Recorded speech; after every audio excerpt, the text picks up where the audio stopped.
Now, Jamaica's top order batter Rashada Williams is focused on a permanent spot in the West Indies women's team as when the Caribbean ladies return to international action. Now, the former Eltham High School standout is among 8 uncapped players called into camp by West Indies head coach Courtney Walsh. Rashada Brown tells us more. Rashada Williams, along with Chedi Nation, Chanel Henry and Stefani Taylor are now in Antigua after their travel plans were delayed for an extra week.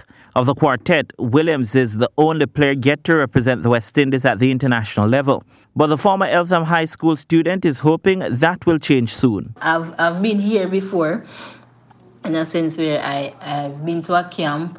I went on a tour. I didn't play, but for this time around, I'm basically here to start my class.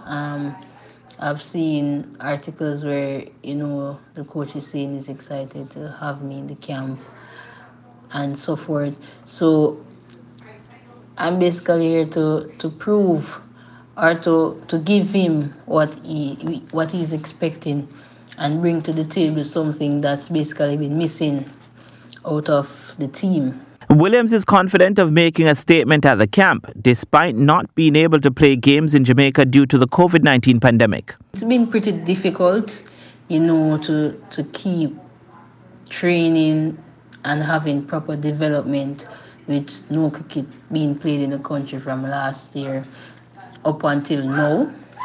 But it takes hard work and dedication and discipline to actually train without having a competition that you're looking forward to. Williams also spoke about her relationship with Taylor, who has not hesitated in sharing her knowledge of the game. Steph and I would say we're pretty good friends.